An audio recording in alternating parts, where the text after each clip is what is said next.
Good morning. Ngasi thangju numit ko thangju numit ki card ki message pede minor se thangju numit aham bada numbers ko number se 93 lere aduga kalada na amu baga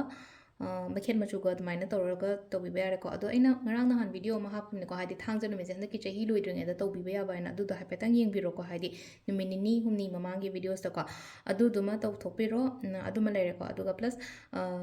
machu ma lere dai chak thombo ko badum sa saturday ko ni akhina hapa ya ba se akhoi ki kaino hai tare ko ꯀꯩ ꯍꯥꯏꯅꯤ ꯑꯆꯥꯊꯥꯎꯒꯨꯝꯕꯀꯣ ꯍꯥꯏꯗꯤ ꯈꯤꯇꯪ ꯃꯃꯤꯡꯒꯤ ꯑꯣꯏꯅꯅꯤꯀꯣ ꯍꯥꯏꯁꯦ ꯈꯤꯇꯪ drop ꯑꯃ ꯀꯩ ꯑꯃ ꯑꯗꯨꯃꯥꯏꯅ ꯊꯥꯗꯕ ꯑꯗꯒꯤ ꯊꯣꯏꯗꯤꯡ ꯑꯃꯨꯕꯒꯨꯝꯕ ꯀꯩꯒꯨꯝꯕ ꯑꯗꯨꯃꯥꯏꯅ ꯍꯥꯞꯄꯤꯕ ꯌꯥꯏꯀꯣ ꯑꯗꯨꯗꯨꯃ ꯂꯩꯔꯦ ꯑꯗꯣ ꯑꯍꯥꯟꯕꯗ ꯑꯩꯈꯣꯏ ꯀꯥꯔꯠꯀꯤ ꯃꯦꯁꯦꯖ ꯌꯦꯡꯃꯤꯟꯅꯔꯁꯦ ꯑꯗꯨꯒ ꯇꯥꯏꯃꯤꯡ ꯑꯐꯕꯁꯨ ꯍꯥꯏꯐꯦꯠ ꯌꯦꯡꯉꯁꯤꯀꯣ ꯉꯁꯤꯒꯤ ꯑꯣꯏꯅ ꯇꯥꯏꯃꯤꯡ ꯑꯐꯕ ꯀꯩ ꯂꯩꯒꯦ ꯍꯥꯏꯕꯗꯣ ꯑꯗꯨꯃ ꯌꯦꯡꯉꯁꯤꯀꯣ ꯍꯥꯏꯗꯤ ꯁꯤ ꯂꯩꯁꯦ ꯀꯥꯔꯠ ꯅꯝꯕꯔ 1 ꯀꯥꯔꯠ ꯅꯝꯕꯔ 2 ꯑꯗꯨꯒ ꯀꯥꯔꯠ ꯅꯝꯕꯔ 3 ꯀꯣ ꯑꯍꯥꯟꯕ ꯑꯅꯤꯁꯨꯕ ꯑꯍꯨꯝꯁꯨꯕ ꯀꯣ ꯑꯍꯥꯟꯕ ꯈꯟꯕꯉꯩ ꯌꯦꯡꯉꯁꯤꯀꯣ ꯍꯥꯏꯗꯤ ꯐꯥꯔꯁ ꯀꯥꯔꯠ ꯈꯟꯕꯉꯩꯒꯤꯁꯦ ꯂꯥꯛꯏꯁꯦꯀꯣ ꯍꯥꯏꯗꯤ ꯐꯥꯔꯁ ꯀꯥꯔꯠꯀꯤ ꯑꯣꯏꯅ ꯁꯤꯗ ꯂꯩꯁꯦ ꯈꯟꯅꯕ ꯆꯩꯅꯕ ꯈꯣꯠꯄ ꯌꯥꯔꯤꯉꯩ ꯊꯣꯛꯇꯅꯕ ꯇꯧꯀꯣ ꯍꯥꯏꯗꯤ ꯁꯨꯝ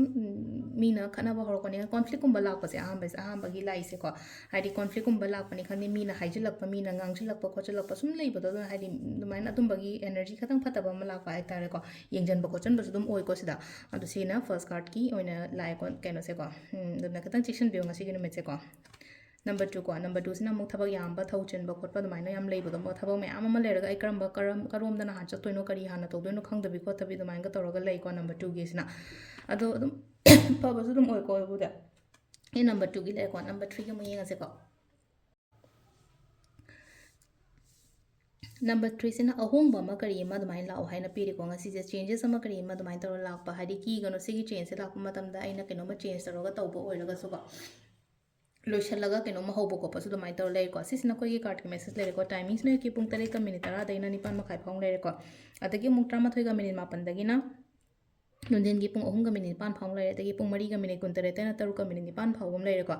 अदगी अमन नुंगदांगिना 3 का मिनिट 9 दैना 12 का मिनिट 50 फाउंग लेरेको सिसना अहिंग नुंगाइगेने अदुगा नोंगलमदागिना 4 का मिनिट 13 दैना 5 का मिनिट 50 फाउंग लेरेको सिसना कोई ngasi की ओइना फब टाइमिंग को अदो से लेरे कोई डेली कार्ड मैसेज से मैम थैंक यू